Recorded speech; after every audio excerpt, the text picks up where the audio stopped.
Le titre de mon message ce matin, c'est Célèbre la Pentecôte car Dieu fait de toi un super héros. Amen. Célèbre la Pentecôte car Dieu fait de toi un super héros. Tout le monde rêve de devenir un super héros, n'est-ce pas? Quand on grandit, on va avoir des super pouvoirs, parce qu'on suit des films, des dessins animés, où les gens se déploient avec puissance, et on a envie de résoudre des problèmes. Parce qu'en chacun de nous, il y a une frustration que nous voulons résoudre. Des fois, quand on voit quelqu'un, l'injustice dans la vie d'une personne, on veut automatiquement faire quelque chose pour le tirer de là. Mais le fond se sont limités. Amen. Et alors que tout le monde ressent ce désir d'avoir des super pouvoirs, ceux qui dirigent aussi rêvent de manifester en super pouvoir. Un gouverneur, par essence, est quelqu'un qui est doté d'une autorité.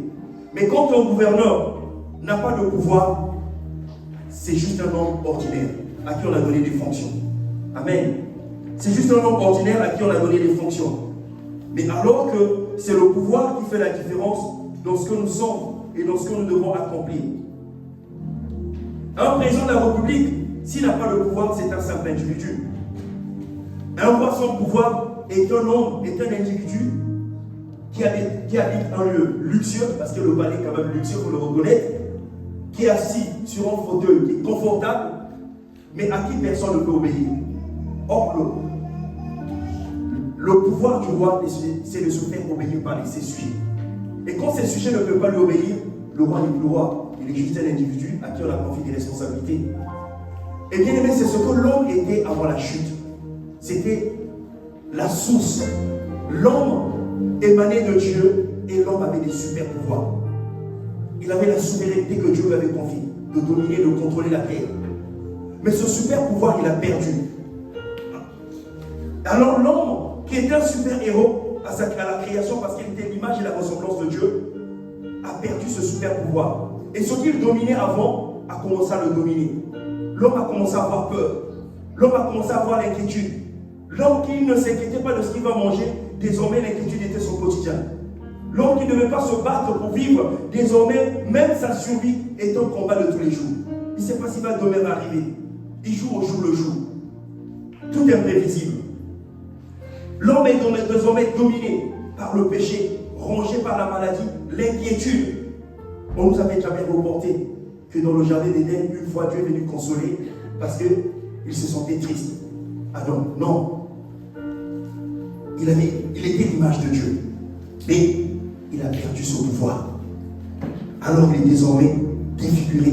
L'homme est devenu laid, il est devenu méchant, il ne sait même pas où il va, il n'a plus de vision, parce que sa vision était totalement centrée sur Dieu. Maintenant qu'il n'est plus connecté à Dieu, l'homme est perdu. Amen. Et il commence à avoir peur de ce qui étaient ses sujets. C'est comme si tu étais roi, et le roi commence à avoir peur même du simple individu de la société qui n'a même pas de pouvoir quelconque. Il a peur. Je ne sais pas si vous avez déjà vu quelqu'un qui est en fuite, qui a quitté, lors des putsch par exemple, comme dans certains pays, lors des putsch, quelqu'un quitte son pouvoir, son fauteuil, tout lui fait peur. Tout lui fait peur. Même le petit individu du quartier là, s'il le menace, il va avoir peur.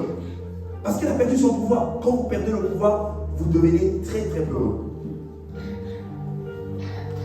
Et pour rétablir l'homme, Dieu a établi dans sa vie deux grands événements. Que les gens disent deux grands événements. Deux grands événements, sinon deux grandes célébrations que Dieu a établi dans la vie de l'homme pour pouvoir résoudre son problème. Amen. Mais ce que je veux poser comme question ce matin, qui peut me donner ces deux grandes dates de célébration dans sa vie? Les jours qui comptent le plus dans ta vie.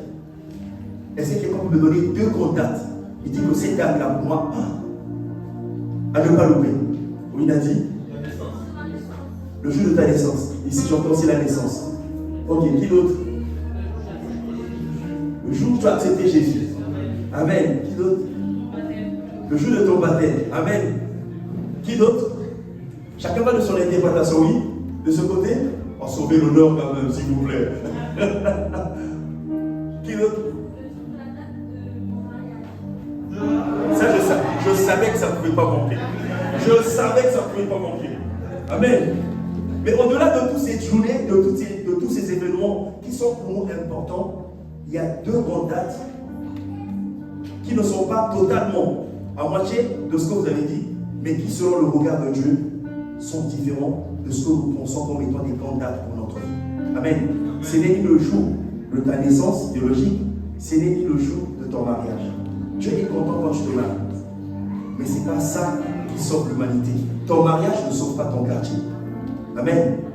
Ton mariage ne sauve pas ta famille. Peut-être que ton mariage vient manifester une parole, accomplir une parole que Dieu a relâchée, parce que ça prouve que Dieu a brisé le lien qui existait, qui retenait les gens dans le célibat. C'est l'accomplissement de la parole de Dieu. C'est une promesse, c'est une bonne chose. Mais ce n'est pas ça qui va sauver toute la nation. Amen. Et donc, pour Dieu, ce n'est ni le jour de notre naissance, ni le jour de notre mariage, mais c'est plutôt la Pâque et la Pentecôte. C'est par ces deux grandes dates que le Seigneur a résolu tous les problèmes qui minaient l'humanité. Ce sont ces deux grandes dates. Est-ce que tu peux dire Dieu est trop en avance, quoi? Dieu est trop fort. Dieu est trop fort. Dieu est trop fort. Parce qu'il a toujours une longueur d'avance sur tout ce qui peut se produire. Et puis il établit deux grandes dates. Amen. Et pourquoi c'est la date, ces dates-là? Parce que ces deux grandes dates ont permis à Dieu de réécrire l'histoire de ta vie, qui a été faussée, de corriger quelque chose sur l'humanité qui a été trompée, qui a été faussée. Donc la Pâque vient célébrer quelque chose d'important pour le rétablissement de l'homme à l'image de Dieu et à sa ressemblance. Dans le domaine judiciaire, il n'y a pas de rétablissement de droits humains sans pour autant qu'il y ait acquittement. Amen. Quand on te confisque des choses parce qu'il y a soupçon sur toi, tu es condamné ou mise en cause, on ne peut pas te restituer tes droits tant que le tribunal ne t'a pas déclaré acquitté. Donc on dit en fait que tu n'es pas mis en cause. Donc il y a une étape primordiale avant qu'on ne puisse te redonner tes droits. Donc la Pentecôte ne peut pas arriver sans la Pâque. Amen. Donc on ne pourra pas parler de la Pentecôte aujourd'hui sans qu'on ait parlé de la Pâque. On ne pourra pas, pour celui qui a parlé du mariage sans parler le jour de ta naissance. Parce que la Pâque symbolise le début d'une vie. C'est là que notre vie a repris cours. C'est comme si on était en pleine survie et là, nous rentrons dans la vie. Et c'est la Pâque. Donc c'est une étape très très importante pour le salut de l'humanité. Parce que ça démontre pour Dieu que là, j'active le plan pour le salut de l'humanité. Et tout a commencé à la croix. Amen. Donc la Pâque est très importante. C'est l'étape la plus importante du plan de Dieu pour le salut de l'humanité. Et la croix n'est pas la mission, ce n'est pas la fin de la mission. Ce n'était qu'une étape importante qui annonçait une autre étape qui était la Pentecôte. Mais il fallait commencer par la croix. Amen. Mais pour moi, il est important de commencer par la croix. C'est très important. Et le pasteur Karambili souvent disait que beaucoup de personnes sont entrées dans la vie chrétienne par la fenêtre ou par le toit, parce que les circonstances sont tellement chauffées sur toi que tu as dit aujourd'hui je vais dans la maison de Dieu. Alors tu es devenu chrétien de fait. Mais tu as oublié, même si Dieu t'a fait grâce pour te montrer son amour, tu as tendu la main, mais qu'il y avait des priorités ou qu'il y avait le début de toutes choses. Donc tu as reçu la grâce, Dieu t'a visité, maintenant tu fréquentes la maison de Dieu. Mais est-ce que tu es passé par la porte? C'est comme certaines personnes qui ont rapidement fait des enfants et puis ils ont oublié que normalement il fallait d'abord se marier, il fallait. Ça n'a pas été le début. Mais gloire à Dieu, quand à un moment donné, Dieu te saisit et puis tu dis non, il y a une étape que j'avais faussée, il y a une étape que je n'avais pas observée, il faut que je reparte au début et que je fasse des choses bien, ce qu'on appelle la régularisation. Amen. Donc tu vas encore te régulariser avec le Seigneur aujourd'hui, en comprenant que la Pâque, c'est une étape que tu ne vas pas sauter. Parce qu'à la porte et qu'à la Pâque, il y a des choses qui vont redonner vie en toi. C'est là que la vie t'a été redonnée. Amen. Et donc aujourd'hui, tu vas bénir le Seigneur, l'acclamer de ce qu'aujourd'hui, tu repars à la Pâque d'abord et tu vas dire non, on est non. Amen. Tu vas bénir le Seigneur de ce que tu repars à la Pâque et tu vas dire non, on t'écoute par la suite. Tu vas voir aujourd'hui Dieu ton homme. Parce que Dieu va te permettre d'avoir la compréhension sur la Pâque et aussi de passer à la Pentecôte le rétablissement de ta vie. Amen. Et donc nous allons parler en premier de la première célébration qui est la Pâque. Mais la Pâque c'est quoi en fait finalement? La Pâque est symbolisée par la croix de Christ.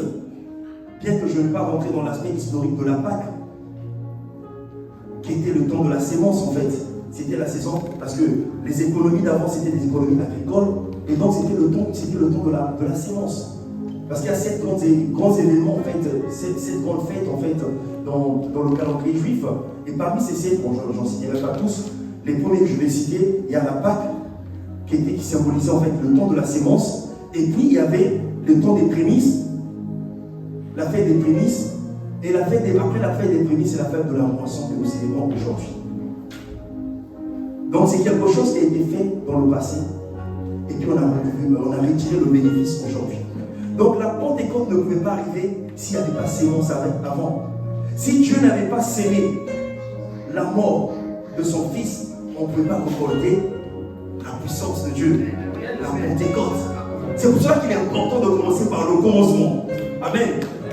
C'est pour ça qu'il est important de commencer par le commencement.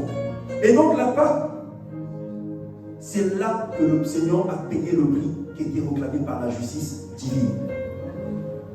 Parce que Dieu observe ses lois. Il a dit sans effusion de sang, il n'y a pas de pardon. L'homme a péché, il fallait que l'homme soit justifié. Et donc le prix, la rançon qui est demandée pour que l'homme devienne libre de l'esclavage dans lequel il vit, il fallait payer en sang. Mais ils ont observé par d'autres méthodes pour verser le sang, essayer de se purifier, mais le sang couvrait juste le péché, mais ne pouvait pas ôter le péché. On se sentait encore esclave, demain on commettait la même chose. Donc il fallait quelque chose d'important qui pouvait purifier l'humanité une fois pour toutes. Et c'était le sang de Jésus. Amen. Il fallait un sang pur. Et Christ a été sémé par Dieu comme un sang royal. Un sang qui n'a jamais connu le péché. Amen. Et dans Hébreux 9, verset 22, on nous dit que sans effusion de sang, il n'y a pas de pardon. Ceux qui ont béni un peu dans la tradition, vous verrez que, c'est pour ça qu'on dit que le diable, c'est lui, il fait copier, en fait, c'est un contrefacteur. Quand il y a des problèmes dans les familles, on va prendre un bouc ou un taureau, essayer de l'égorger, verser du sang pour montrer que voilà, maintenant on se réconcilie dans la famille, il n'y a plus de problème, il n'y a plus rien. Mais ils observent ce qu'ils ont vu dans le spirituel en fait. Voilà pourquoi j'ai dit Dieu est trop fort. Tout ce que nous faisons est trop fort. Le jour où j'ai vu la Bible être citée en droit comme l'un des documents utilisés pour connaître au mieux la civilisation égyptienne, j'ai compris que notre Dieu est trop fort. Donc les gens s'appuient sur ça. Quand vous lisez la Bible, il y a des lois sur la finance. Lisez Ecclésiaste chapitre 11, on vous parle de la diversification des investissements. On te dit, sers, jette ton pain sur la terre. Tu ne sais pas qu'est-ce qui va arriver un jour. Mais ce sont les lois de la finance. On te dit qu'une société ne peut pas avoir qu'une seule banque. Parce que s'ils font faillite, tous tes revenus sont partis, toutes tes économies sont parties. Mais la diversification de toutes ces choses, les lois se trouvent dans la parole de Dieu. Donc Dieu a tout établi, il n'a rien omis. Amen. Et là, il nous parle qu'il fallait que ce sang coule. Et donc, Colossiens 1, verset 20, dans version parole de vie, on nous dit, lui seul réconcilie l'univers avec Dieu, dont les cieux sur la terre, et Dieu fait régner la paix par le sang que son Fils a versé sur la croix. Amen. C'est juste Christ qui a été capable de réconcilier le ciel et la terre. C'est son sang seul qui a été capable. Et tout ça s'est passé à la croix de Golgotha. Chapeau à Dieu pour la croix. Amen. Et à la croix, une nouvelle vie pour l'être humain commence par le fait. C'est pas quand on va à l'église que la nouvelle vie chrétienne commence. C'est pas quand on lit la Bible seulement que la nouvelle vie chrétienne commence. C'est pas quand on sert que la nouvelle vie commence. C'est quand, dans notre âme et conscience, on vient se prosterner à la croix pour reconnaître que c'est là que j'ai eu mon salut. Amen. C'est là que j'ai eu mon salut. Si la croix de Calvaire, tu ne l'as pas compris, il y a quelque chose qui te manque dans ta vie chrétienne. Il faut que tu reviennes à la sainte doctrine. Amen. Et ce matin, le Seigneur veut prendre le temps de nous montrer l'importance de la croix. Et donc ta vie chrétienne commence quand tu viens Dis à Dieu, Seigneur, je reconnais que tu es mort, ressuscité pour moi, et je te donne ma vie. Sois mon maître et mon Seigneur. Amen. Donc, tout évangile que vous entendez, qui ne vous ramène pas à connecter à Christ, à venir à la croix, c'est de la religion. Tout évangile que vous écoutez, qui ne vous ramène pas à Jésus, à reconnaître la croix, c'est juste de la religion. Amen. Car c'est à la croix que l'homme qui est mort en Adam, privé de la présence glorieuse de Dieu, a été rétabli. Désormais, il a accès à la présence glorieuse de Dieu. Il peut connecter à Dieu. Parce que Romains 3 nous dit que tous son péchés sont privés de la gloire de Dieu, de la présence de Dieu. Mais le don gratuit de Dieu, c'est la vie éternelle. Mais cette vie, on la reprend quand on reconnaît la croix de Golgotha. C'est à la croix que Jésus, que l'homme éloigné, à la croix de Jésus, que l'homme éloigné à cause du péché a été réconcilié avec Dieu. C'est à la croix que l'homme coupable et condamné est déclaré justifié. Parce que c'est quand on dit le châtiment qui nous donne la paix est tombé sur lui. Donc lui il a dit non, ne le condamnez pas, je sais. Quelquefois, ces mains-là ne sont pas tranquilles, il a dû prendre de l'argent de quelqu'un. Mais c'est pas grave, sa bouche-là n'est pas tranquille, il a dû mentir. C'est pas grave, son corps-là, les sensations-là, il a dû tromper, être adultère. Je reconnais qu'il mérite la mort. Mais moi, je prends sa place. Et donc, c'est lui qui a été condamné. Mais tout ça s'est passé à la croix. C'est pour ça qu'il est mort. Et donc, tu dois tout à la croix, bien aimé. Ta liberté, tu la dois à la croix. C'est à la croix que l'homme, que les choses qui viennent se passer, là où l'homme meurtri, défiguré par les maladies, reçoit la guérison par les meurtrissures de Christ. Parce que par ces meurtrissures, nous sommes guéris. Donc les plaies de Christ, sa souffrance-là, a produit en nous la vie. C'est à la croix que nous avons eu accès à la nouvelle vie. Amen. Cette vie ne s'obtient pas quand on vient à l'église. Cette vie s'obtient quand nous reconnaissons la croix, l'œuvre accomplie à la croix. Et dans Actes, chapitre 4, verset 12, on nous dit, il n'y a de salut en aucun nom, en aucun autre nom. Acte 4, verset 12. C'est-à-dire qu'il n'y a pas un nom par lequel nous pouvons être sauvés, si ce n'est le nom de Jésus-Christ. Dans le ciel, sur la terre, partout, vous pouvez vérifier, aucun livre nous donne un nom par lequel nous pouvons être sauvés, que le nom de Jésus-Christ. D'ailleurs, de tous ceux qui disent être des penseurs, personne n'a affirmé être la vérité. Ils disent connaître un peu de vérité, mais personne n'a affirmé. Jésus a été le seul d'affirmer que je suis le chemin, la vérité et la vie. Amen. Mais tout cela, la croix nous donne accès à cette vérité et à cette vie. La réconciliation avec Dieu. Donc accepter de recevoir Jésus dans sa vie, c'est accepter de venir se prosterner à la croix, dire Seigneur, chapeau, je reconnais ton œuvre que tu as accomplie à la croix, c'est par là que j'ai été sauvé. C'est ça que ça produit. Et c'est ça qui se passe. Amen. Mais seulement, chaque nouvelle naissance, nous devons savoir, se passe auprès de la croix. Chaque nouvelle naissance se passe auprès d'un autel. Amen. Les psaumes mystiques, quand tu rentres dans le monde mystique, l'intronisation se fait devant l'autel.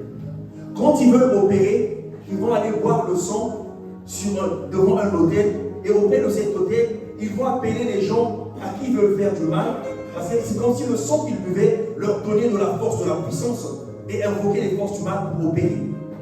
Mais bien aimés, je vais vous dire quelque chose, que cela nous fasse jamais peur. Si eux ils boivent le sang de Jésus, nous aussi tout à l'heure on a bu le sang. Amen. Si eux ils boivent le sang des boucs, ils boivent le sang humain pour faire leurs incantations et qu'ils les rendent puissants, et nous qu'est-ce que nous devenons?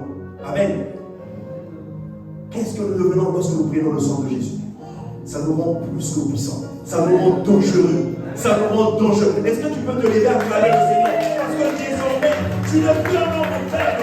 Quand tu prends le sang de Jésus-Christ, quand tu prends le sang de Dieu, quand tu prends le sang de Dieu, tu penses être puissant. Pourquoi quand tu prends le sang innocent qui a été versé à la fin de Golgotha, tu deviens plus que puissant. Et accompagné de tout sous le demande, il a dit il y a une guerre dans le ciel, et le diable a été précipité sur la terre. Alors qu'il était précipité, lui et le grand dragon, avec toute sa porte de démons, ils ont été précipités sur la terre. Et qu'est-ce qui s'est passé? Dieu n'a pas dit d'autre chose. Il a dit par le sang de Jésus-Christ, nous avons eu la domination. Il dit non,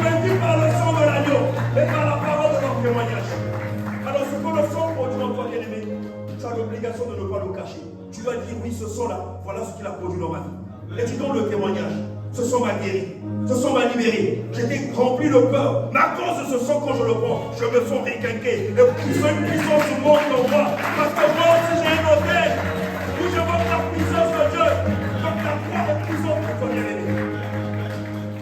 Tu ne te sens plus faible. Tout s'est passé à la croix. Tout s'est passé à la croix.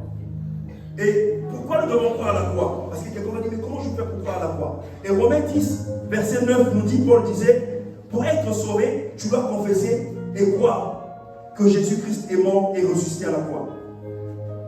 Mais de toute évidence, tu ne peux pas croire à quelqu'un qui est ressuscité si tu n'as pas cru qu'il est mort avant. Parce qu'il n'y a pas de résurrection sans mort. Amen. Donc si tu crois que Christ est ressuscité et que c'est là qu'il t'a donné le pouvoir, qu'il t'a rétabli, tu dois aussi croire un jour qu'il est mort avant. Et il est mort où? À la croix. Donc la croix, c'est indispensable que tu puisses croire que Christ est mort et ressuscité. C'est ça qui te donne le pouvoir. C'est là que tu ne vas pas accepter que la mort agisse en toi. Non. La mort a agi en lui pour que toi tu aies la vie. Pour que toi tu aies la vie. Et c'est à la croix qu'à partir de l'échange divin, que le chaos qui régnait sur l'homme, dans l'humanité, a été stoppé. C'est comme le sang qui coulait, une sorte d'hémorragie qui se faisait. Le diable continuait à perpétrer tout ce qu'il fait, le mal qu'il faisait, et à la croix, alors que le sang a coulé, le sang est venu stopper. Le sang est venu stopper cette hémorragie-là. Le massacre que le diable était capable de faire. C'est la croix que ça s'est passé. Et c'est là que je suis devenu super puissant en fait. Parce que si le sang a stoppé le chaos, ça signifie par conséquent qu'il a rétabli l'ordre divin. Si le chaos a été stoppé, c'est que le Seigneur, par ce sang, a rétabli l'ordre divin. Amen. C'est pour cela que dans Luc 10, verset 17, Jésus pouvait dire quand il envoyait les disciples, ils sont revenus, ils ont dit, ah, mais toi tu nous as envoyés. Et quand on sentait que les démons nous obéissaient, on sentait que quand on priait sur les gens étaient guéris. Le Seigneur Jésus est en train de rigoler, il commence à sourire. Et la Bible nous dit quelque chose d'important, il tressaillit en lui-même. En fait, il a vu les choses arriver, il a dit non, ce n'est que le commencement, c'est le début, le moment, je ne sais pas encore. Il y a encore des choses plus grandes que vous allez faire. Et il leur dit, oui, ces choses se sont produites, parce que j'ai vu le diable tomber comme un éclair. Je l'ai vu descendre, donc j'ai le pouvoir sur lui. C'est pour cela que je vous ai donné le pouvoir de marcher sur les serpents, sur les scorpions et sur toute la puissance de l'ennemi. Et je vous garantis, tant que vous croyez en moi, rien ne pourra vous nuire. Mais bien aimé, je veux juste te garantir, c'est pas en marchant chez moi. Il faut que tu pries. Il faut que tu actives cet hôtel. Parce que tout hôtel doit être activé et alimenté. Mais par la prière. Et en croyant à l'œuvre de la croix. Et dans Marc 16, verset 17, alors qu'il est prêt de finir sa mission sur terre, va partir au ciel, il leur dit, dans Marc 16, 17, il dit, voici les miracles accompagneront ceux qui auront cru. En mon nom, ils pourront chasser les démons. Donc il nous donne la force et l'autorité sur les esprits méchants. Ils imposeront les mains sur la malade, et sur les malades, et les malades seront guéris. Mais qu'est-ce qui, parce qu'il y a une vie en toi que tu as reçue en Christ, à partir de la croix, que tu es capable de communiquer. Amen. Mais tout cela à partir de la croix. Que quelqu'un dise la croix. L'autel de la croix. Et Éphésiens 2, verset 6, si on peut le lire quand même. Est-ce qu'on peut afficher Éphésiens 2, verset 6? Oui, c'est ça. Il nous a ressuscités ensemble et nous a fait asseoir ensemble dans les lieux célestes en Jésus-Christ. Donc, il nous a d'abord ressuscités parce que lui, il est ressuscité, il n'est pas resté dans le tombeau. Et ça, c'est ce qui symbolise notre baptême. Lorsqu'on nous plonge dans l'eau et qu'on nous sort dans l'eau, c'est une résurrection d'ennemi. Le vieil homme reste là-dedans et nous revenons à la vie avec le Christ. C'est ce que symbolise le baptême. Et une fois sorti, on ne reste pas terre. C'est que lui, il nous dit, maintenant que tu as laissé l'ancienne nature et que tu l'as vaincu, maintenant viens à mes côtés. Tu es capable maintenant, je te donne la possibilité, la capacité d'être à mes côtés. Et donc là où on se trouve assis, nous aussi nous sommes assis avec lui dans les lieux célestes. Même si tu vas te dire, mais moi j'habite encore les bergers ou les trèfles, je suis encore aux Ulysses, je ne suis pas encore au ciel. Sache que ton esprit est connecté au ciel. Amen. Ton esprit est connecté au ciel. C'est ce qui te donne le pouvoir d'agir. Ce qui agit sur la terre n'a pas de domination sur toi parce que toi, tu es connecté au ciel. Amen. Et donc c'est la Pâque est considérée comme la phase de l'acquittement de l'homme devant la justice de Dieu, face à la condamnation, c'est aussi la phase du nettoyage par le sang de Jésus. Parce que la croix est venue nous nettoyer. C'est aussi la phase de la restauration de l'homme face à l'affront qu'il a subi de l'accusateur. Et c'est aussi une phase de relèvement. Amen. C'est une phase de relèvement.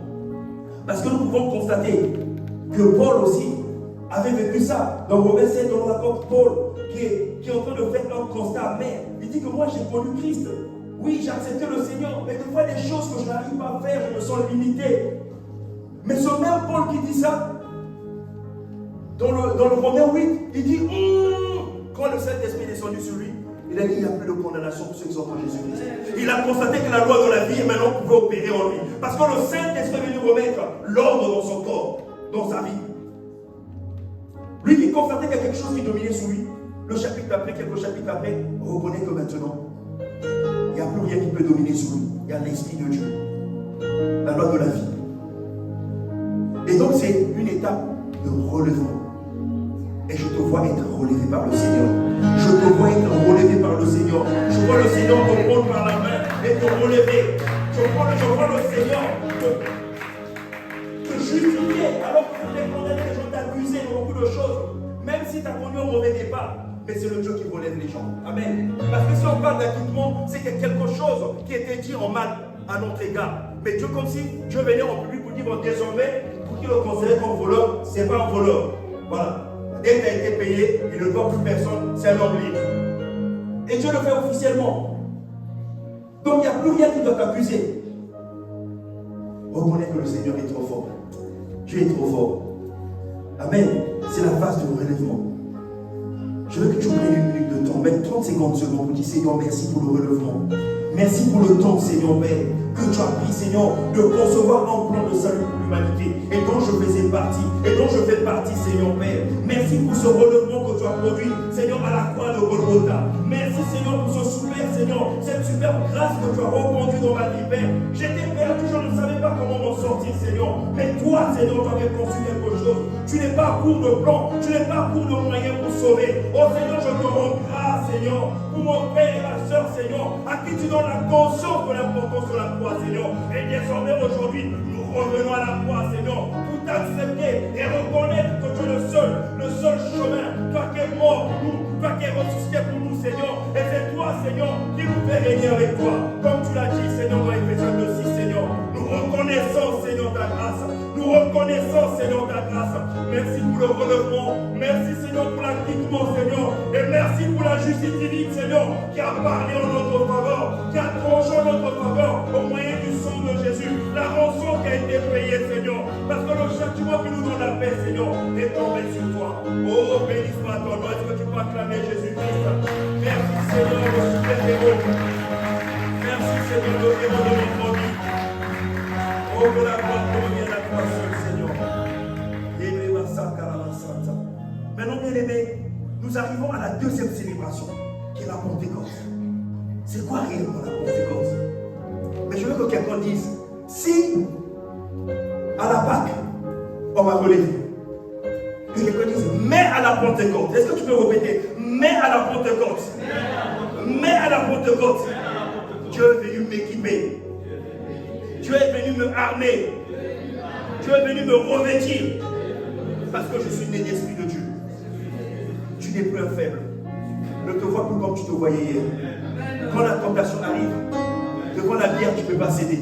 Tu vois la bière, tu commences à parler en langue. Parce que tu as eu une dépendance avant, la bière te dominait, c'est la chose la plus compliquée pour toi. Alors tu repars au village, tu vas dans les événements de la famille, à la bière qui est là, tu commences à te dire Seigneur, moi j'ai dit aux autres que je suis devenu chrétien, mais si je touche encore la bière ici, mon témoignage va être tué, Seigneur, qu'est-ce qu'on fait? Tu commences à lutter en toi. Amen. Tu commences à lutter en toi. Alors ne fais pas comme les autres, certains, qui pour dévier la loi, qu'est-ce qu'ils font? Ils prennent la boisson, ils la mettent dans une bouteille ordinaire, et puis voilà, c'est comme s'ils prenaient de l'eau. En fait, tu te séduis toi-même. Prouve que tu as dominé sur les choses. La capacité était donnée. Tu prendras la bière, tu l'ouvriras, tu verseras. Tu dis que tu ne dépends plus de la bière. Toute chose que tu dois prendre, tu le prends parce que tu le veux, tu le désires. Mais pas parce que la chose t'attire et a de l'ascendance sur toi. Jamais. Si tu veux manger, tu manges.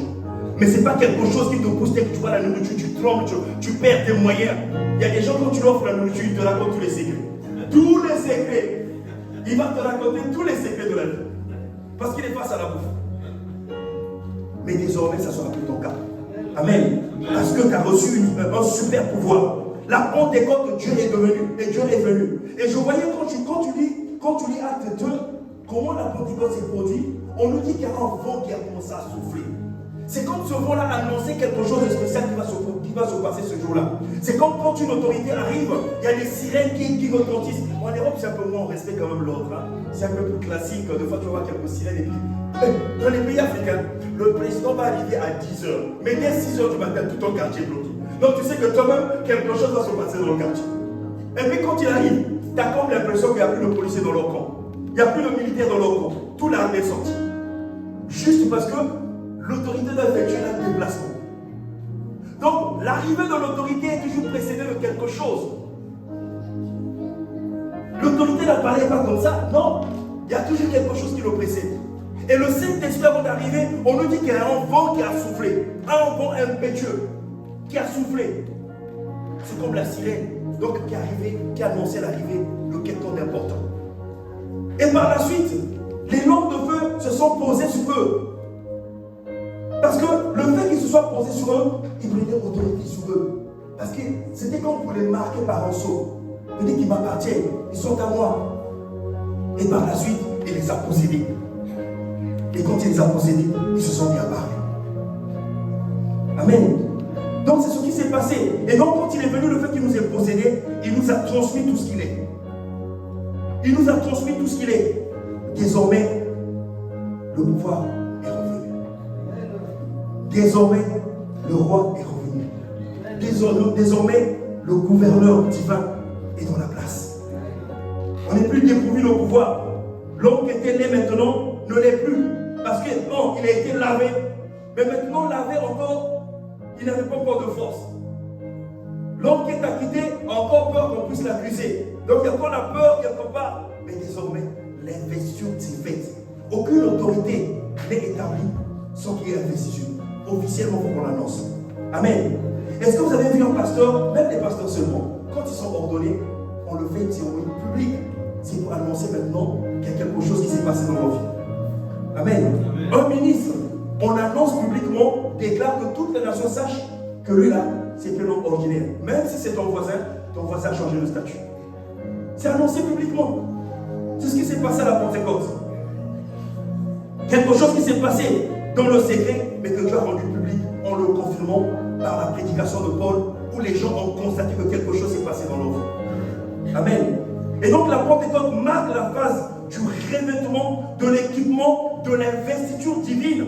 Et bon, c'est une expression anglaise de l'empowerment, ce qu'on appelle en français capacitation. C'est-à-dire qu'en fait, on trouve quelque chose qui te rend capable désormais de faire quelque chose. Il y a un pouvoir que tu reçois, une capacité d'accomplir quelque chose que tu reçois.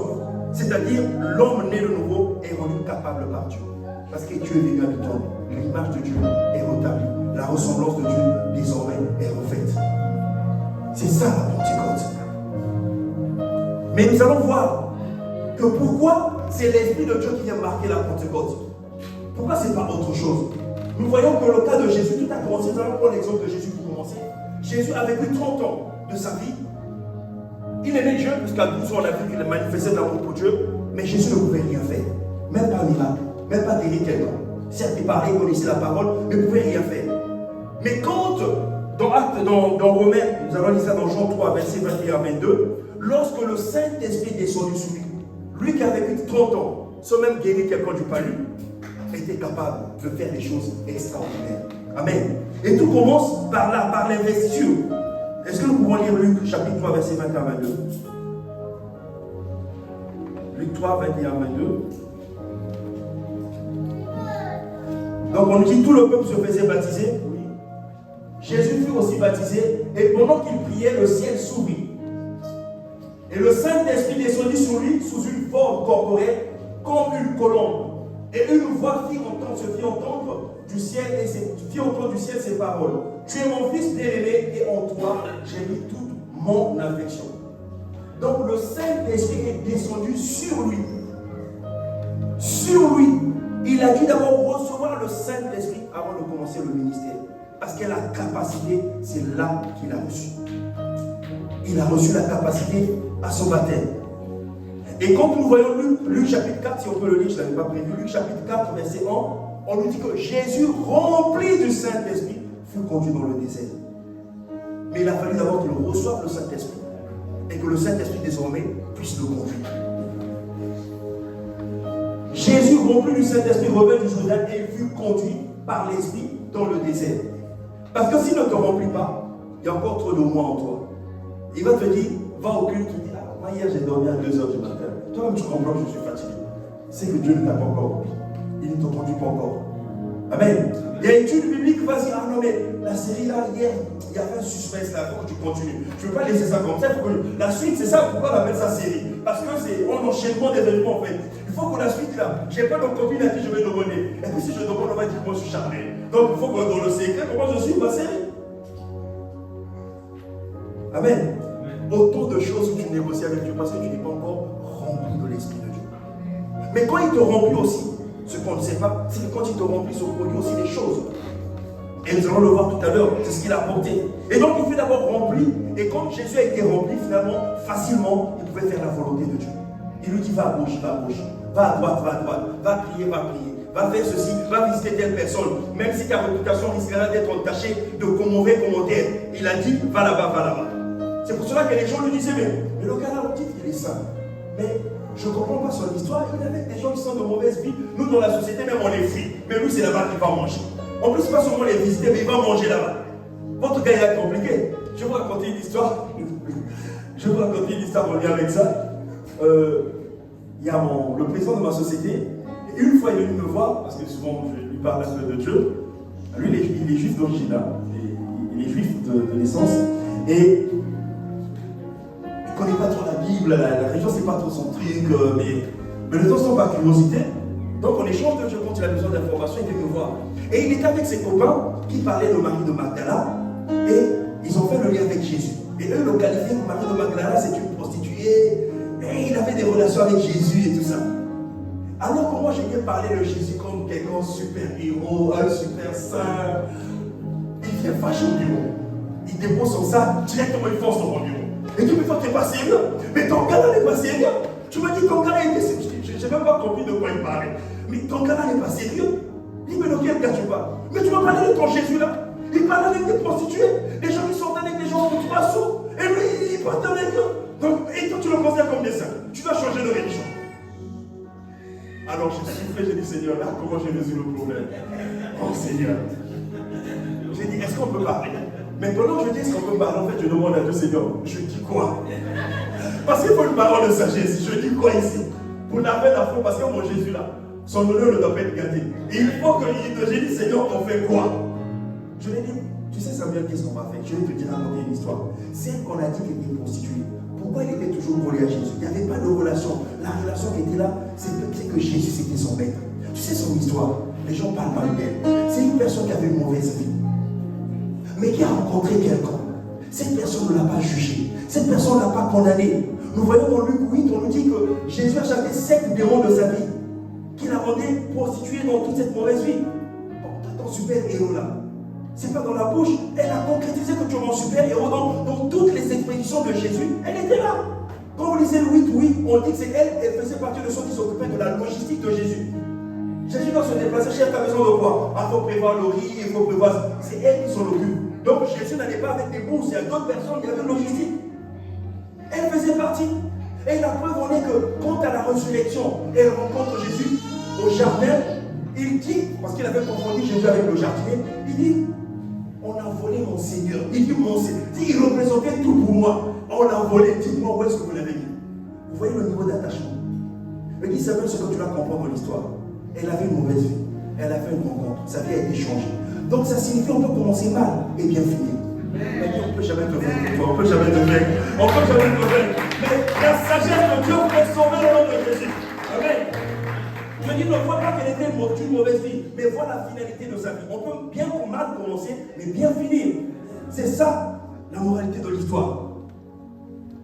Mais ça, l'Esprit de Dieu vient le faire avec la Pentecôte. Il vient te rendre capable maintenant de ne plus repartir dans les mauvais endroits où tu partais hier. Tu peux les dominer. Tu peux passer à côté de dire bye bye, moi maintenant j'ai changé le camp, j'ai plus rien à voir avec vous. Bye bye, tu changes ta voix. Amen. Mais ça, tu le reçois cette capacité-là à la Pentecôte. Et Jésus a vécu aussi sa Pentecôte. Et lui qui était un homme ordinaire, finalement a changé de vie. Et qu'est-ce qui s'est produit dans sa vie? Désormais qu'il a reçu la capacité. Selon Luc 4, 18, il dit qu'il fut Jésus, le Saint-Esprit est descendu sur lui et le Saint-Esprit l'a rempli. Le Saint-Esprit l'a oint. Qu'est-ce qu'il pouvait faire? Jésus, investi du Saint-Esprit désormais, pouvait défier les lois de la nature. On l'a vu marcher sur l'eau. Amen. On a vu Jésus nourrir avec deux poissons et 5 pains 5000 personnes. On a vu Jésus rendre grâce et ressusciter une personne, Lazare, qui était déjà en état de décomposition depuis 4 jours. Il défie les lois de la nature. Parce que le Saint-Esprit lui a donné la capacité. Amen. Il peut désormais lire les pensées de Dieu. Les pensées de l'homme plutôt. On n'avait pas besoin de lui dire qu'est-ce que l'homme pensait. Il savait ce qui se passait dans la tête de l'homme. Il pouvait chasser les démons et guérir toute infirmité. Il allait de lieu en lieu, faisant du bien et détruisant les œuvres des ténèbres. Où est-ce qu'il a reçu la capacité? C'est par le Saint-Esprit. Amen. Bon, on va dire que lui là, son histoire lui vient du ciel. Hein. Vous savez que lui n'a pas eu de père. Hein. Son histoire est trop compliquée. D'accord. Dis à l'autre, d'accord, on va suivre. On va poursuivre. Ça c'était Jésus. Mais Jésus était capable, ce qu'il a reçu, de le communiquer. Amen. Cette façon, on va voir des gens ordinaires aussi qui ont opéré à la même dimension que Christ. Amen. Donc à la Pentecôte, désormais, Dieu t'a rendu capable. Dieu t'a rendu capable. On a dit tout à l'heure que lorsqu'un ministre est investi, on lui donne le pouvoir, l'autorité. Lorsque le premier ministre est investi, on lui donne le pouvoir et l'autorité. On lui reconnaît la capacité de commander, de diriger et d'instruire les choses. Ainsi, quand il donne instruction, ou il a signé un document officiellement, partout quiconque le lira en voyant sa signature, doit exécuter ce qu'il a demandé de faire. Et même les gouvernements étrangers reconnaissent en lui cette capacité-là. Parce qu'il peut paraphrer. Amen. Et c'est la même chose. Est-ce que vous pensez que le Seigneur, qui en cette mission, en cette saison, a demandé qu'on fasse de lui notre priorité? Est-ce que vous savez qu'il ne sait pas qu'on a besoin de quelque chose pour accomplir? Le ministre, quand il investit, en dehors de l'autorité, il reçoit aussi une pièce qui lui permet d'agir, d'accomplir. Parce que tout ça, il doit financer tout son programme. Donc il reçoit le pouvoir et le financement pour mener à bien sa mission. Et vous pensez que le Seigneur n'est pas conscient qu'il nous faut quelque chose pour accomplir ce qu'il nous demande? C'est pour cela qu'il a déclaré dans Marc 16, voici ce que le pouvoir, ce qui va se manifester quand vous partirez. Quand vous irez faire ce que je vous ai demandé de faire, voilà ce qui va vous accompagner. Amen. Et donc nous pouvons lire dans Jean 16, verset 7. Il dit, Jean 16, verset 7, il dit, cependant il est avantageux que je m'en aille. Car si je ne m'en vais pas, le consolateur ne viendra pas vers vous. Mais si je m'en vais, je vous l'enverrai. Donc il sait que nous, pour faire le remplacer, il faut qu'on ait les mêmes attributs que lui. Il faut qu'on soit capable de faire ce qu'il faisait. Amen. C'est des consolats qu'on peut représenter. Le président peut représenter le roi. Il nous donne le roi. Il nous donne les moyens pour. Et dans Acte chapitre 1, verset 4 à 5, on va lire d'abord. Acte 1, verset 4 à 5. Il insiste. Est-ce qu'on peut lire? On dit, comme il se trouvait avec eux, il leur recommanda de ne pas s'éloigner, mais d'attendre ce que le Père avait promis. Ce que je vous ai annoncé, leur dit-il.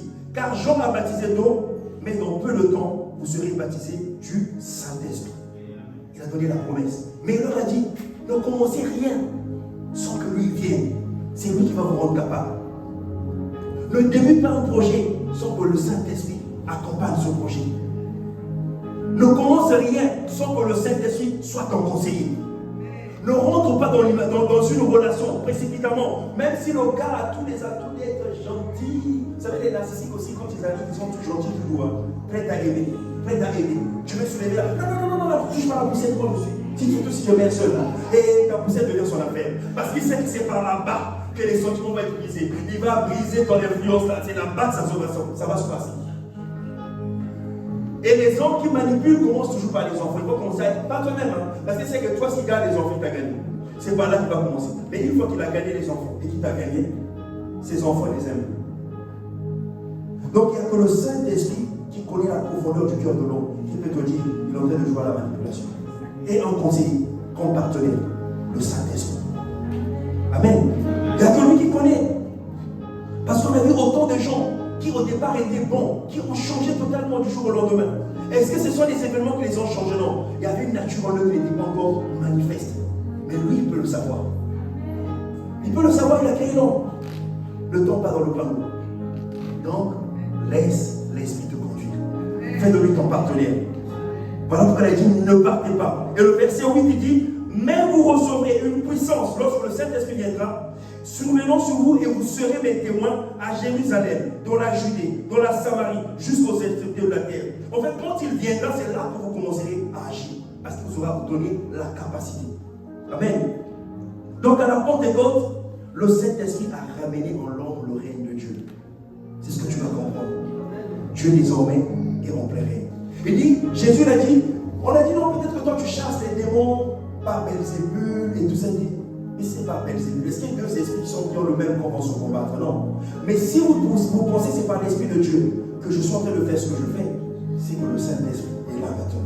C'est que le règne de Dieu est revenu. Parce que c'est par lui que j'accomplis ce que je fais.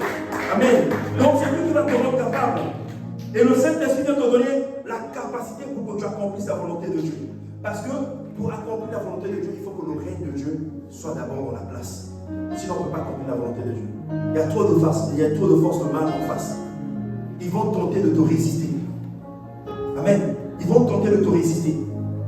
Donc il faut que tu sois doté pour que tu sois capable d'exprimer la royauté, que tu puisses exprimer le Seigneur. Voilà pourquoi tout ambassadeur reçoit les pouvoirs du président de la République pour le représenter à un endroit donné. Le gouverneur représente l'autorité suprême à un endroit donné, mais il reçoit tous les attributs. Ce que le président peut faire, il le fait, mais sous son nom. Donc nous aussi, le Seigneur ne peut pas nous demander de le représenter en étant faible, impossible. Si lui il est fort, il faut qu'on soit fort.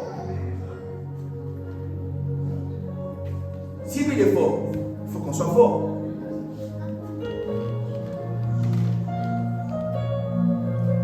Et donc à la Pentecôte, l'homme est devenu, c'est ce que j'appelle un super-héros. Est-ce que tu peux acclamer le super-héros? Non, on dirait que tu n'es pas convaincu. Dis à ton voisin, ta voisine, regarde-moi. Je suis devenu un super-héros. Je suis devenu un super-héros. Je suis un super-héros. Parce que c'est ce qui s'est passé. Et je veux te relater pourquoi je dis que tu deviens un super-héros.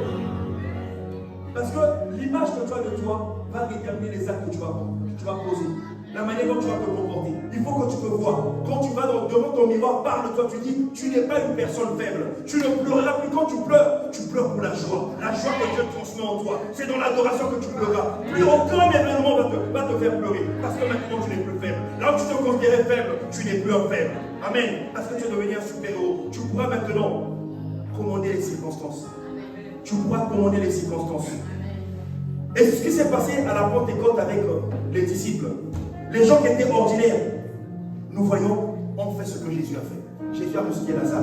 Pierre a ressuscité Tabitha. Amen. Pierre a ressuscité Tabitha. Ils pouvaient sortir des prisons de manière inexpliquée. Un ange les sort et puis on ne les voit pas. Mystiquement, comme s'ils traversaient les murs. Ils ont pu le faire. Et on nous dit plusieurs fois que Jésus, alors qu'on voulait le faire roi, il passait à travers les ombres et il passait. Et Pierre aussi est sorti de la prison. Ils sont venus constater qu'il n'y a pas eu d'effraction. Mais le gars n'est plus dans la prison, il est parti où? Il est parti où? Le Saint-Esprit a pu le faire. Amen. Il pouvait faire marcher les boiteux. Devant les films de la belle porte, c'est ce qui s'est passé. Il leur demandé le monde. Ils ont dit, on n'a pas l'or et l'argent. Mais ce que nous avons est plus que l'or et l'argent. Au nom de Jésus-Christ, lève-toi et marche. Super-héros. Amen. Les super-héros. Ils pouvaient communiquer la guérison par un simple mouchoir. On dit, les gens ne peuvent toucher juste les mouchoirs de Pierre. Et il y avait la guérison. Et on a vu la femme qui avait la perte de sang. 18 ans, je crois 12 ans, 18 ans de perte de sang, a juste touché le pont de la robe. Et l'hémorragie s'est arrêtée. Et Pierre aussi, le mouchoir pouvait guérir. Parce qu'il était saturé de la vie de Dieu. Saturé de la vie de Dieu. Amen. On pouvait voir des gens partir de l'endroit, disparaître et se retrouver à un autre endroit. Le cas de Philippe dans Acte 8. Après avoir fait baptiser l'eunuque éthiopien, on dit soudainement, on ne sait pas par quel miracle, il s'est retrouvé en Samarie, en train de prêcher l'évangile. Quel est le super pouvoir. Ce que tu vois dans les films là, ils ont combien Dieu. Notre Dieu est très puissant. Tu es un super héros. Amen. Il pouvait donner des personnes, il pouvait avoir des gens aveugles. On a vu Élie le magicien qui désirait le Saint-Esprit, mais il est allé convaincre Pierre pour dire que moi, la puissance que j'ai vue là, la puissance qui me permet de faire la magie, je pense que maintenant, je pensais que c'était une super puissance, mais là, ce que j'ai vu là, moi je veux ça. Et il pensait qu'on pouvait confondre, on pouvait corrompre. Il a dit, tu n'as pas de part ici. Avec le parlant, non, tu n'as pas de part. Avec ce que nous avons reçu. Parce que ton cœur est faux. Devenu Amen. Mais aussi, ils pouvaient communiquer le pouvoir qu'ils avaient reçu. Chez Corneille, nous voyons ça dans Acte 10, alors que Pierre parlait de Jésus-Christ, il n'avait même pas encore imposé les mains. L'Esprit de Dieu est descendu. Il a baptisé du Saint-Esprit tout le monde qui était là, qui assistait. Donc ceux qui ont reçu le pouvoir qu'ils ont reçu, ils peuvent aussi le communiquer. Et c'est ton cas. Quand tu parles à quelqu'un, tu peux communiquer l'amour de Dieu. Tu peux communiquer la joie de Dieu. Tu peux communiquer la foi de Dieu. Tu peux communiquer le fruit de l'esprit qui devient mature en toi, tu peux le communiquer. Quelqu'un qui était impatient en te voyant, comme disait ma soeur Françoise pendant le partage, il y a des gens qui disent que mais vous êtes assez sereine, qu'est-ce qui se passe dans votre vie? J'étais là en famille d'impact. Dans le dit que j'ai entendu dire. J'étais dans la salle. Et donc les jeunes constataient que c'était une femme sereine, qui ne panique pas, c'est pas l'angoisse, elle est assez équilibrée. Mais qu'est-ce qui se passe? C'est quoi votre secret? Ce que tu ne sais pas. Le Saint-Esprit. Amen. Le fruit de l'esprit devient mature en toi parce qu'il est en train d'être constaté maintenant. Quelqu'un le témoigne. Amen. Tu ne fais pas d'effort, tu ne fais pas de la pub, mais c'est ce que tu dégages comme parfait. Le pouvoir de Dieu. Donc ils pouvaient transmettre la vie. Parce que le pouvoir qu'ils ont reçu du ciel, ils pouvaient aussi le communiquer. Amen. Je te vois en cette saison devenir quelqu'un de très puissant, qui manifeste, qui connaît ses attributs, qui connaît son statut en tant qu'enfant de Dieu, qui connaît ce que l'Esprit de Dieu a fait en lui. Je te vois maintenant opérer à une autre dimension, la dimension jamais espérée dans ta vie. Où les gens de ta famille vont constater que quelque chose s'est passé. Ils vont venir devant toi te demander quel est ton secret, comment tu fais pour agir, comment tu opères, ton secret c'est quoi? On t'a connu, tu étais un là, mais qu'est-ce qui s'est passé? Tu es devenu audacieux. D'où on vient cette audace? C'est le Saint-Esprit. Tu diras, l'Esprit du Seigneur est venu sur moi. Il m'a ouvert. L'Esprit du Seigneur est venu sur moi, il m'a ouvert. Le Seigneur, c'est le Saint-Esprit. La capacité a été donnée. Alors, en réalité, à la Pentecôte, le Saint-Esprit a apporté quelque chose. On va citer 3 ou 4 choses que le Saint-Esprit, 4 capacités que le Saint-Esprit nous a apportées. La première capacité, c'est que le Saint-Esprit est venu nous remplir. Donc la capacité d'être rempli, à la Pentecôte, on a reçu la capacité d'être rempli du Saint-Esprit. Amen. On avait compris que c'est le remplissage qui commençait, c'est pas le remplissage que tout commençait. Donc l'homme né de nouveau n'est plus obligé d'être rempli par l'amertume. Parce qu'il y a quelque chose qui nous remplit. Dans son verre, on ne va pas mettre beaucoup de choses. Il y a une chose principale qu'on va donner. Amen. Et Dieu n'aime pas le mélange. Donc là où nous étions remplis avant, l'amertume, tristesse, colère, haine, jalousie, tous ces sentiments qui nous remplissaient, à la Pentecôte, le Seigneur vient vider le verre. Il vide le verre et c'est lui qui nous remplit. Alors c'est lui, quand il nous possède, ce que nous allons manifester à la place de l'amertume, c'est la joie de Dieu que nous allons manifester. À la place du rejet, c'est l'acceptation, l'estime de soi qui va se manifester parce que lui nous a remplis. Amen. Lui nous a. Les deux sentiments, tu ne peux pas les exprimer. C'est impossible. On dit que dans le bon arbre ne peut pas sortir des mauvais fruits. Soit c'est mauvais, soit c'est bon. C'est pas. Donc, la qualité du fruit détermine la qualité de l'arbre, la santé de l'arbre. Et si nous sommes maintenant notre arbre, nous sommes une branche rattachée à l'arbre de Dieu, bien aimé, ce que Dieu a, c'est ce que nous allons produire. Donc si Dieu est plein d'amour, l'expression de ta vie se conjugue dans l'amour. Amen. Un amour qui déborde et que tu peux communiquer aux autres. Et tu seras capable de dire, tu n'es pas obligé de rester là. Tu n'es pas obligé de vivre ce que tu vis aujourd'hui. Tu peux décider, une autre vie est possible. Moi aussi, voilà. Voilà ce que j'étais. Mais aujourd'hui, l'Esprit du Seigneur est venu sur moi. Il m'a rempli d'autre chose. La tristesse n'est plus mon partage. C'est la joie de Dieu qui me domine. C'est la joie de Dieu qui me domine. Amen. Parce que le Saint-Esprit est venu te remplir. Il est venu t'enivrer. Il est venu t'immerger dans sa nature divine. Cette nature qu'on appelle l'amour de Dieu. Parce que Dieu est amour. C'est sa nature. Dieu n'a pas d'amour. Mais il est amour. C'est-à-dire tout en lui est amour. Tout est en lui. Quand il a compassion, c'est l'amour qui s'exprime. C'est l'amour qui s'exprime en fait. Quand il aide, c'est l'amour. Quand il assiste, c'est l'amour qui s'exprime. Toute expression d'amour en lui. Et même quand il vient nous doter de son esprit, c'est l'amour aussi qui s'exprime. Parce qu'il nous a aimé le premier. Qui peut nous donner ce qu'il a de plus cher, le Saint-Esprit. Tout est amour en lui. Et l'homme vient de nouveau maintenant, puisqu'il est rempli du Saint-Esprit. Dieu considère que c'est devenu un vase qui n'est plus souillé. Alors Dieu lui donne un esprit sans les yeux. Est-ce que vous pouvez lire le livre de Jean chapitre 3, verset 34? Jean 3, verset 34. Il dit, celui que Dieu a envoyé dit les paroles de Dieu, parce que Dieu lui donne un esprit. Non, ne lui donne pas un esprit avec mes yeux. Donc c'est de manière illimitée. Illimitée. Amen. Dieu te donne son esprit de manière illimitée désormais. Et va voir qu'est-ce que l'esprit peut faire. S'il est en quantité illimitée en toi, qu'est-ce qu'il peut produire en toi. Donc tu as reçu la capacité. Tu ne dois plus te banaliser. Tu ne dois plus te minimiser. Et quand le Saint-Esprit vient en nous, il vient aussi nous conduire.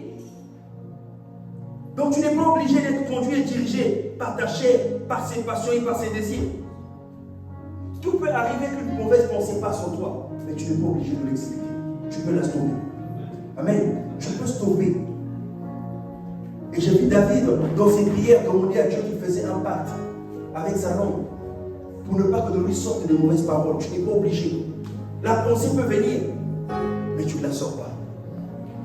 Alors que la pensée te vient de ramasser quelqu'un, de les jurer, c'était ta nature. C'est toi qu'on te cherchait là. Aïe, aïe, aïe, c'est parti. Mais tu étais capable de libérer l'amour par ta langue. Mais désormais que tu l'as compris, que l'amour et la vie se trouvent au niveau de la langue, tu as décidé de choisir de donner la vie. Alors tu peux stopper. Dis comme David, Seigneur, je fais pacte avec toi, que de ma langue ne produise que la vie. Amen. Comme disait souvent mon épouse, on a toujours le choix. C'est comme si on avait deux boutons. Il y avait le bouton rouge et le bouton vert. Le bouton rouge, tu appuies, quand tu l'appuies, c'est le mal qui sort. Mais le bouton vert, quand tu l'appuies, c'est le bien qui sort. Alors tu peux faire le choix. On a toujours le choix. Tu ne peux pas dire que non, je n'avais pas le choix. Non, on a toujours le choix. Parce qu'on a vu des personnes, quand la colère monte en eux, parce qu'ils ont connu une frustration, injurier celui qui les paye. Et demain, ils deviennent chômeurs. Tu avais le choix, bien-aimé. Tu avais le choix. Amen. Tu avais le choix. Donc on a toujours le choix. Et la meilleure façon de montrer d'être conduit, pourquoi on doit être conduit, c'est parce que dans Galates 5, verset 16, la Bible nous dit, je dis donc, marchez selon l'esprit et vous n'accomplirez pas les désirs de la chair. Marchez selon l'esprit et vous n'accomplirez pas les désirs de la chair. C'est pourquoi Dieu nous donne le don de parler et de prier en esprit. Parce que quand nous prions en esprit, nous parlons par l'esprit, nous parlons en esprit, nous prions en esprit, on arrive à dompter notre langue pour que les bonnes œuvres sortent de notre langue. Amen. Parce qu'on sommes en ce moment-là dirigés. Nos voix sont conduites par le Seigneur. C'est lui qui nous montre la voie. Donc, deuxième chose, c'est que nous avons reçu à la Pentecôte, nous avons reçu la capacité de dominer le diable. Là, on avait reçu premièrement la capacité d'être rempli et d'être conduit par le Saint-Esprit, parce que c'est la première des choses que Jésus a reçues à la Pentecôte. Quand il a reçu sa Pentecôte à lui, l'Esprit l'a rempli et puis l'a conduit. Mais nous, quand nous recevons la deuxième chose, c'est que nous recevons la capacité de dominer sur le diable. Jésus, quand il était conduit dans le désert, le diable est venu le tenter après ses 40 jours de jeûne et prière. Mais quand il était investi dans le pouvoir, il a pu dominer sur la tentation. Il a pu dominer sur la tentation. Amen. Le diable est venu au bon moment. Le diable n'a pas tenté pendant les 30 ans. Ce n'est pas 29 ans et quelques mois. Le diable a attendu le temps qu'il fallait. Parce que la victoire à 29 ans était considérée comme une victoire injustifiée parce qu'il n'avait pas encore commencé la mission. Il n'y avait pas encore le Saint-Esprit. Donc le Saint-Esprit, quand il est venu, le diable est venu tenter pendant qu'il est puissant. Il dit, tu es puissant, tu dis que tu es puissant, moi aussi je suis puissant. On va voir qui va gagner. Le combat est équilibré. Mais il ne savait pas qu'il était désavantageux, parce que lui, il était jeune. Ce n'était pas la même puissance. Lui, sa puissance consiste à tromper les gens. Mais la puissance de Dieu, là, relève les autres. Amen. Et il a pu dominer sous le diable. Il est sorti de la victoire. Voilà pourquoi il nous a donné le conseil. Il dit non, ne se verra pas sur le pain. Parce que moi, je viens dans le combat là. Le combat là, si j'étais quelqu'un attaché à la nourriture, j'allais céder. Donc, tu vois le conseil que je te donne. Quand ça chauffe sur toi, tu n'as rien, mange la parole. Au moins, tu ne vas pas céder à la tentation. Parce qu'il y a quelqu'un aussi, quand il a eu faim, on a vu l'histoire d'Isaïe et de Jacob. À cause de la faim, il a vendu ses doigts d'aînesse. Donc fais attention, la faim peut te causer des problèmes. Tu as mangé un potage un jour seulement et tu as perdu toute ta vie. Donc fais attention. Et nous dit non, le pain c'est bien, mais il y a aussi d'autres nourriture qui existe. Mais cette nourriture-là, il n'y a que l'esprit qui l'aime, le corps ne l'aime pas. Mais le jour où tu décides de jeûner et prier, à midi, c'est comme tu as fait une semaine de faim. Les autres traits commencent à tirer de partout. Des fois même tu demandes souvent le jeûne. Il m'est arrivé comme ça, tu déclares le jeûne le matin. Il est 8h du matin, d'habitude tu ne manges pas à 8h. Mais à 8h là, tu as eu le faim que tu comprends pas. Oh le diable, tu as menti quoi. À 8h du matin, c'est même pas là que tu repas. Parce qu'il veut juste t'empêcher d'obéir à une instruction que tu as reçue. Le diable. Il ne faut pas lui faire cadeau. C'est pas un bon gars. Il ne faut pas lui faire cadeau. Maintenant, tu as reçu le pouvoir de dominer sur lui. Amen. Et ce pouvoir a été conféré seulement à toute personne qui est née de nouveau, née d'esprit, qui est passée par la croix. Donc c'est ceux-là qui peuvent dominer. Donc voilà pourquoi je t'en supplie. Reviens à la croix, mets l'ordre dans ta vie. Permets que la croix te nettoie totalement. Avant de te lancer dans les combats, nettoie-toi totalement. Parce que la croix est disponible. Amen. La croix est disponible. Et la capacité de dominer, comment nous a été donnée? Éphésiens 6, verset 10. Éphésiens chapitre 6, verset 10. Bientôt on va atterrir. Éphésiens 6, verset 10. Il dit, au reste, fortifiez-vous dans le Seigneur et par sa force toute puissante. Donc ce qui nous rend forts, ce n'est pas nous-mêmes. Ce n'est même pas le fait de jeûner et prier, c'est pas ça. C'est la force de Dieu. Mais l'avantage avec le jeûne, c'est qu'on est focus, on veut connecter à Dieu. Alors, la capacité de recevoir et d'en être conscient nous est donnée. Ça vient renforcer notre capacité. Ça fait partie de l'hygiène. Amen. Ça fait partie de l'hygiène spirituelle. Et il dit c'est par l'Esprit de Dieu. Et donc, à la Pentecôte, l'homme a reçu la capacité, le pouvoir de gouverner de nouveau et d'amener sur terre l'accomplissement de la volonté de Dieu qui est établie dans le ciel. Lorsqu'il a perdu le Saint-Esprit à la chute, il avait perdu cette capacité, mais désormais, le pouvoir lui est redonné. Il n'a plus peur du serpent. Parce qu'on a donné le pouvoir de marcher sur les serpents, sur les scorpions, et si toute la puissance est ennemie. Il n'a plus peur. Il a reçu ce pouvoir. Amen. Donc, même si dans ton rêve, tu vois un lion, quelque chose, tu dis, tu prends autorité parce que tu as reçu la capacité. Amen. Plus rien ne doit te faire peur. Que le diable ou ses agents se déguisent, quelle que soit la manière, la forme qu'ils vont prendre. Tu dis, je suis l'homme. Dieu a créé. Moi, quand il m'a créé, c'est pas à base d'une parole. Toi, tu as pris la forme d'un autre être, d'un animal. L'animal n'a pas été créé par les mains de Dieu. Mais moi, j'ai été créé par les mains de Dieu. Et il n'a pas soufflé en animal. Il a soufflé son esprit en moi. Donc, je suis plus que toi. La forme que tu prends, je te mets sous mes pieds. Et je domine sur toi. Et je domine sur toi. Parce que tu as reçu le pouvoir. Donc, par la Pentecôte, tu dois dire, comprendre que finit le sentiment de l'impuissance. Nous avons été nombreux à être frustrés depuis longtemps. Pendant des années frustrés. Tu sens les choses se passer dans ta famille, mais tu sens que tu n'as pas le pouvoir. Tu sens que tu n'as pas le pouvoir. Tu es frustré. Et tu peux commander les événements. Parce que tu en as reçu là, le pouvoir. Amen. Tu en as reçu le pouvoir. Je vois qu'avant de prendre le dernier point, on va atterrir. Il m'est arrivé dans ma famille un événement qui faisait que la famille, il y avait des frustrations dans la famille, il y avait une réunion de famille qui avait été déclarée. Mais cette réunion-là, les sorciers se sont introduits. Eux aussi, ils ont fait leur plan. Amen. Et le Seigneur me demande de faire 3 jours de jeûne et prière, sans raison apparente, parce qu'il m'a juste demandé, donc j'ai obéi. Je suis rentré dans le jeûne et prière, et il me parlait beaucoup des rois d'Amoréens que Josué avait vaincu en fait. Il me parlait de 10 rois. Donc j'ai fait la méditation, et Dieu m'en a donné la compréhension. Et j'ai commencé à combattre les rois d'Amoréens. J'ai commencé à les détruire, à les décapiter, à dire personne. Parce que j'avais compris, en fait, pendant que je méditais, Dieu a commencé à me montrer les têtes de la famille. Donc j'avais compris que le jeune là, c'est Dieu qui l'avait déclaré. C'était un combat spirituel. J'ai commencé à détruire les pouvoirs de toutes ces personnes-là qui avaient la domination sur la famille. J'ai commencé à détruire leur pouvoir. Et j'ai commandé, j'ai dit Seigneur, cette réunion-là, comme tu m'as montré la vraie raison de cette réunion, si on le faisait, il y allait avoir un décès dans la famille. Amen. Ce n'était pas une vraie réconciliation, c'était masqué. J'ai dit, ça ne se fera pas. J'ai commandé les événements. Bien aimé, le samedi, alors que la réunion était à 14h, à partir de 10h, ils ont commencé à appeler mon père. Non, parce que ça concernait mes frères qui s'étaient mal comportés. Non, j'ai une obligation. Non. À midi, papa me dit, il n'y a plus de réunion. Je suis le premier à savoir. Pourquoi je sais? Parce que moi, je le savais dans le secret. J'ai été le premier à savoir, ça ne se tiendra plus. Sois dans le secret avec le Seigneur et commande des événements. On a interdit la réunion ne s'est plus jamais produite. Mais si la réunion s'était produite, les semaines qui suivaient là, on allait avoir un cas de décès dans la famille. Donc, je vais te dire, je ne suis pas le premier de ma famille. Donc, ne donne pas l'excuse de dire que je suis trop jeune. Il n'y a pas de question de trop jeune. Je n'avais même pas encore le bac. Je crois que je devais être en première. Donc, tu peux commander les événements. Amen. Tu as reçu le pouvoir. Tu es un super héros. Un héros ne prend pas le pouvoir pour le cacher. Il l'exprime. Sois dans l'action. Parce que l'onction a besoin d'action. Amen. Troisième chose que le Seigneur, la Pentecôte a produit en nous, c'est la capacité de prier de manière efficace et continuelle.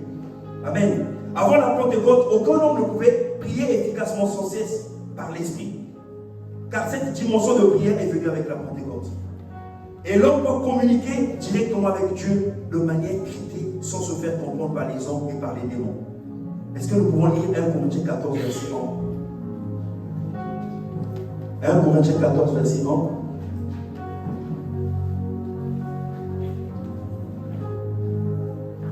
Non, c'est pas ça.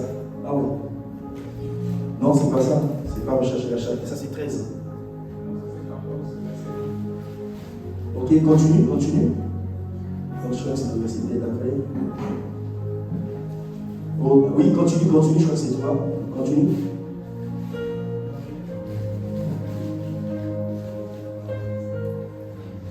Ok, dans tous les cas, on nous dit que celui qui parle à Dieu parle des mystères cachés. En effet, celui qui parle en langue ne parle pas aux hommes. Donc le verset 2, autant pour moi. Ne parle pas aux hommes, mais à Dieu, car personne ne le comprend. Il dit, c'est ton esprit qui dit des mystères. C'est ton esprit qui dit des mystères. Donc c'est un moyen caché de dire tes projets à Dieu. C'est un moyen caché de dire tes projets à Dieu. Parce qu'il y a des choses, quand tu imagines maintenant en train de prier, on est intelligent, tu pries. Tu dis, Seigneur, moi je vais être le maire de la ville, mais ton frère aussi, son projet, c'est le maire de la ville. Donc il va savoir que j'ai un adversaire dans le coin. Il va commencer à te combattre. Vrai ou faux? Vous désirez le même poste, même si vous êtes de l'église. Tout le monde n'est pas encore totalement là, il faut passer par la croix. Peut-être que lui, ça prend là, il n'est pas encore passé à la croix. Et donc c'est ce qui va arriver, mais toi, tu es contraint de passer. Quand tu parles en langue, il n'y a que Dieu qui comprend ce que tu dis. Amen. Donc même ton voisin, lui aussi va dire pas. Donc vous êtes en train de dire, Seigneur, moi je veux le maire. Je vais être le maire. Toi, lui aussi, je vais être. Donc c'est Dieu qui, dans sa souveraineté, va traiter votre problème. Mais au moins physiquement, tu ne te fais pas d'adversaire, inutilement. Amen. Tu es dans le secret de Dieu. Et c'est ce qui va se produire pour toi dans le nom de Jésus-Christ. Tu reçois cette capacité de prier sans cesse. Parce que si nous ne prions pas par l'esprit, la dimension de l'esprit n'était pas encore venue, on ne pouvait pas prier sans cesse. On ne pouvait pas prier sans cesse.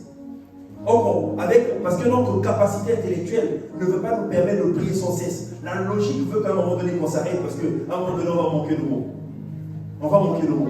C'est pour cela que si tu veux prier, même si tes adorations sont bien, tu ne pourras pas atteindre la dimension de 3 heures de prière, 4 heures de prière si tu pries que par l'intelligence. C'est pas possible. À un moment donné, la logique va t'arrêter.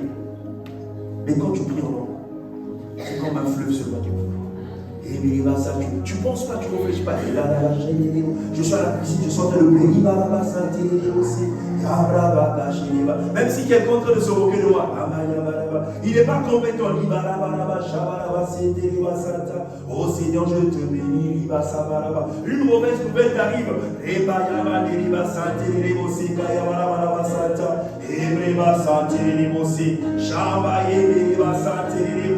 Je suis en train de prier en langue parce que je ne veux pas réfléchir à ce que ça implique, ce que je viens d'entendre. Parce que si je rentre dans la logique, l'impact va avoir un impact intellectuel dedans de moi qui va me dire ce qu'on vient de t'annoncer comme nouvelle. Voici les conséquences. Tu n'as pas payé une facture. Et on va couper l'électricité. Tu vas rester. Et les voisins sauront que le soir chez toi il fait sombre. La honte va t'arriver. Amen. Et tout ça va te traumatiser.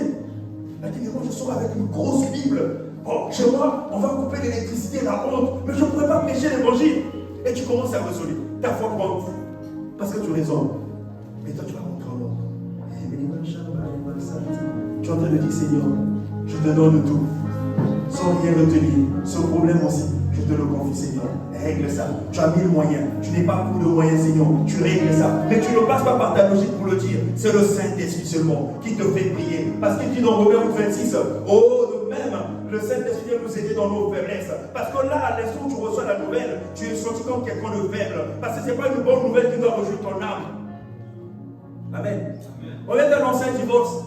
Que ta femme a pris position et veut divorcer. Bénis le Seigneur. Si béni soit le Seigneur, au moins c'est pas un projet caché, maintenant je le sais. Je peux prier dessus.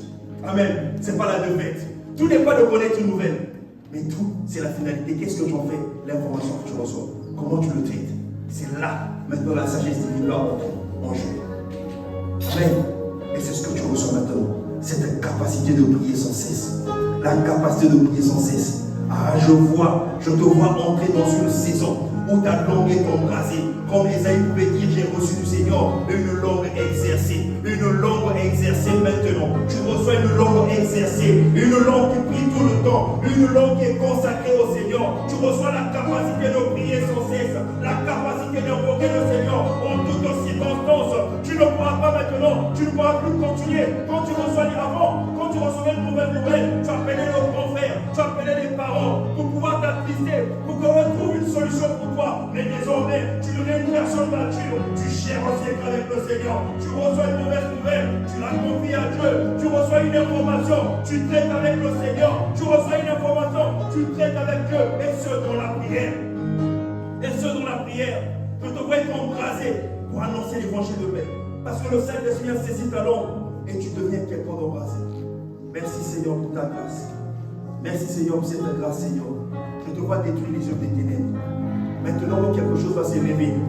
Tu détruiras les œuvres des ténèbres. Amen. Est-ce qu'on peut se lever maintenant? Est-ce qu'on peut se lever? On peut se lever. Shabbat Yamani aussi. Shabbat